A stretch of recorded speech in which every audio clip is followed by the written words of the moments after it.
Okay, so I'm gonna just tell you about the time that I almost got kidnapped at 19 years old. So, like 5 years ago.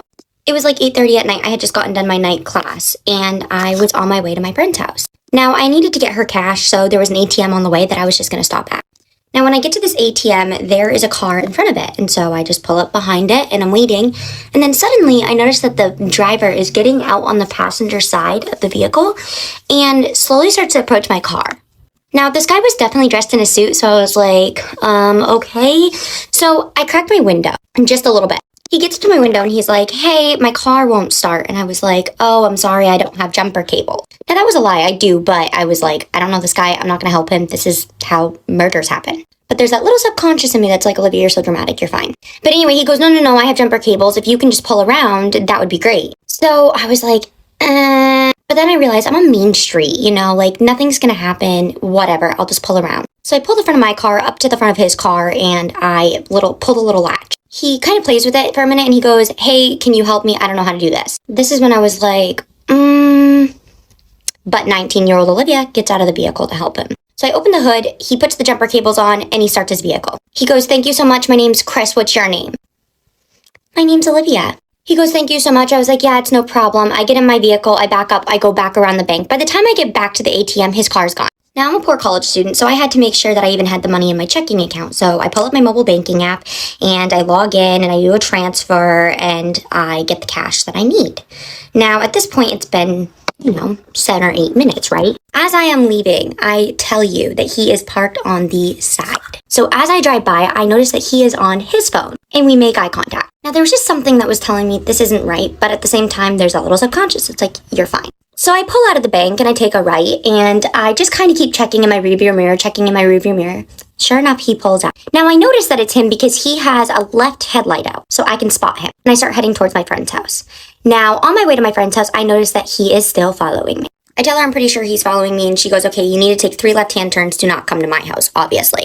And I see a cop at the gas station. I'm like, oh my gosh, I can stop there, but then I realize I don't know for sure that he's following me. I just think that he's following me. So I drive by the cop, and I take 3 left-hand turns because that's what my friend told me to do.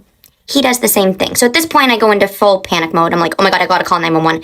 Hang up with her, I call 911, I tell them everything. I'm like, this guy is following me. Bawling my eyes. At this point, I'm literally going back towards the bank where we all started. So I know for a fact he's following me now. I'm on the phone with the cops. I'm like, oh my gosh, he's following me. I'm crying. I'm driving honestly really fast. And they are trying to get the cop to get to wherever we're at. And finally, I think that he realized that I realized he was following me. So he got off the exit of where the bank was. Finally, I see the cop, and so I pull over, and the cop approaches my car. I'm crying my eyes out. I'm telling him everything. And he goes, oh yeah, I saw that guy with the headlight out. I went to go look for him. Where did you guys go? Because I had told him that we had passed the cop at the gas station, and he was like, oh yeah, that was me. And anyway, so he was looking for the guy who had the headlight out, but because I took 3 left-hand turns, and the cop assumed, well, he must be going towards what's known as the pier. So anyway, the cop was like, you know what I'm going to do is I'm going to go back and I'm going to watch the video footage, try to get a copy of his license plate. Fortunately, the cop believed me because I felt like a total crazy person. And I was like, do you think you put a tracker on my car? And he was like, honestly, I don't think that he would have put a tracker on your car or he would have had no reason to follow you. But the cop was really nice and he ended up following me back to my house that night. And anyways, I literally had major PTSD for months every time I saw a vehicle with a headlight out. I'm sharing this story because it was a very clever way to be able to follow a female home. It wasn't like he was noticeably right behind me. He was at least 200-300 yards away. So if I hadn't been keeping my eye out and wondering if he was following me, I really wouldn't have noticed and he would have known where I lived that night. And who knows what would have happened. So moral of the story is don't try to be a nice person. Protect yourself. Does anybody else have that one friend who's the smartest person and the stupidest person you've ever met? I don't understand how these people even exist. These people will just breeze through school, maybe even have all A's, but if you ask them to turn left, they'll mess that up and they'll turn right. This person will have a 4.0 GPA, but if you ask them the 7 colors in a rainbow, they'll look at you with a blank stare. I don't get how someone can be the smartest and the stupidest person you've ever met. My stalker is now in jail for unaliving someone. And now that he's in jail, I feel safer telling my story. Let's bring it back. I have actually known this man and his family since I was a little girl. Let's call him Freddie. So Freddie was a grown man who was still living with his parents. I want to say he was probably in his 20s or 30s when I was a child. They lived in the apartment 2 doors down from ours. And so every time that we would see Freddie, he would always make it a point to say hi to my mom. We would joke, my mom, me and my sister, that Freddie had like a little crush on her because we would be walking as a whole family, even my dad there, and he would only say hi to her. But the whole family felt like relatively comfortable. We knew that he was like maybe a little bit off, but it was fine. So his father unfortunately ends up passing away. He was like sick, so it wasn't unexpected. So now it's just him and his mom. So we start like seeing the police show up like every couple of days to that apartment. So much so that it got to the point where they were just like kind of making like weekly visits to see if everything was okay. And once in a while I would show up to my house and there would be like detective cars like parked outside like unmarked, just watching it. They knew him by name. Boom, boom, boom, Freddie, open up the door. Like, we're just here to check. Freddie, open up the door. Like, they was like buddies at that point. And we would hear them consistently screaming at each other. And it just got so much worse as time went on. We end up finding out Freddie is a diagnosed schizophrenic, which is not bad in itself. But he was always like really good on his medications. Everything was fine. We never saw problems until he decided to go off, which was of course around the time where the police would be showing up to this apartment. So now I'm in my 20s. The mom is like pretty sickly and they're fighting quite a lot. We end up finding out, I'm not even sure who from, he was like physically abusing the mom. This continues to go on. And around this time is the time where he would start shifting his focus from my mom to me. It started off like pretty innocent. He would just see me and say like, hi Kayla, and sometimes start like a little conversation. But then I started to see him like a lot more than usual. In these conversations, he would always tell me how beautiful I was, how stunning I was, and how much I looked like his wife. Who's his wife, you may ask? In Freddie's mind, he was married to J-Lo.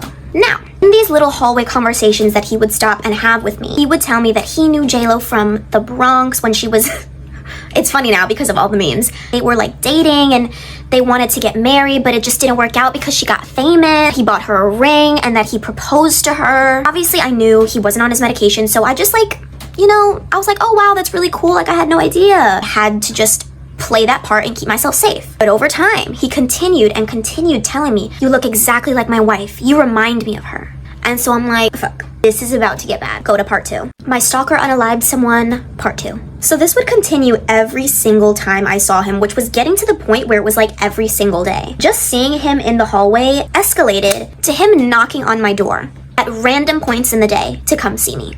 There was one particular time where I was home with my grandma and her home attendant, and I hear her open the door and I hear Freddie's voice. She's like, no, she's not home. You need to get out of here. And so I'm a little bit confused. I'm like, it's not a big deal. Like he knows where I live. He lives right in the other apartment. Like I'm just gonna go say hi to appease him. We will find out why she said that in a little while. Obviously he was doing that stuff to his mom, so I know to be wary. As a woman, I felt like I kind of had to play it smart. The man knows my apartment number, for crying out loud. So he pulls up a picture of this really well-known mansion in our area and he starts telling me that he's gonna buy it. And I'm like, that's really cool. Like, and mind you, our apartment's like teeny tiny New York City apartments. I'm like, what kind of money you got? But anyway, so he starts telling me, yeah, I'm gonna buy it like for you and my son and my wife, and we can all live there together. Mind you, he's showing me the picture of this well-known mansion on Google Images. And so I'm like trying to laugh it off because now I'm uncomfortable. Now I'm scared. And in this conversation, again, he's consistently telling me how much I look like his wife, J-Lo, Miss Jenny from the block. So he's starting to get like more and more in depth about his son. So he tells me his son's name. It's Freddie. Let's go over this. I look like his wife, J-Lo, and his son's name is Freddie. And as he's talking, he's using the position of his wife, J-Lo, and myself interchangeably, as well as himself and his son, Freddie and Freddie. He's using their positions interchangeably as well. And so finally, I get him to leave. I close the door and I immediately tell my family. So my family's not happy. My dad's pissed. And so they end up talking to my grandmother's home attendant. And she tells them that the reason that she said no is because he does that every single day. He shows up to my apartment every single day, knocks on the door, and asks for me. And so obviously, the home attendant is gonna tell him, hell no, every time. I didn't know that. So I'm not sure how long passes in between these two instances. Me and my family are sitting in my living room, and we hear the loudest bang on our door. It's 11 o'clock at night. My dad gets up, he's like, everybody stay here, I'm gonna go check. He looks through the peephole, and he decides to open the door. We're like, what the hell? It's Freddie. He's asking for me at 11 o'clock at night, and my dad's like, stay over there. So basically, he's telling my dad the same thing that he told me about this house. Now he's added in the point that he is actually a millionaire, and that if I were to marry his son, who is also Freddie, I would never have to worry about anything. I wouldn't have to work, just like his wife, J-Lo. Would be set for life, and he's gonna take care of me. I mean, his son is gonna take care of me. And so my dad is like, listen, Freddie, you need to go home. This has to stop. Freddie takes it well. Now it's to the point where gifts start to show up at my house. I come home to 24 roses in a vase with a teddy bear on it. I'm like, what's going on? The next time I get a gift, it's a dozen donuts, just because. So these interactions continue to happen, and it's starting to get to the point where it's way more concerning than it's ever been. When I would see him out, he would be like, hi Kayla, say hello to me, try to start the conversation about his wife J-Lo, aka me. But then there was one night where I saw him and he was beeline walking. Pretty much nothing behind his eyes, completely straight face, mouth even like kind of like slightly open, like he was not there. Walked directly past me, didn't even look in my direction. At this point is where it starts to get really bad.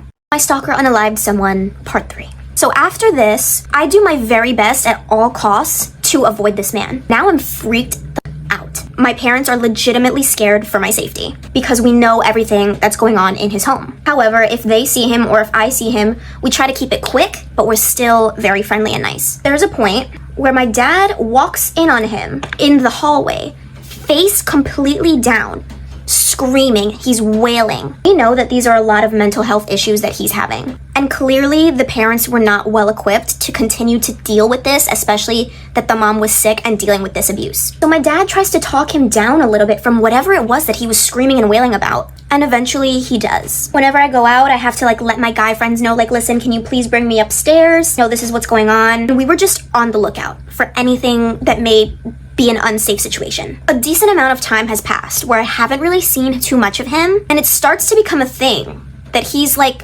actually missing. I come home one day and there's a coroner's van outside my apartment building. I walk in the door and I see them bringing out you know what. I'm stunned, but I get upstairs and guess whose door is wide open with police and a medical team?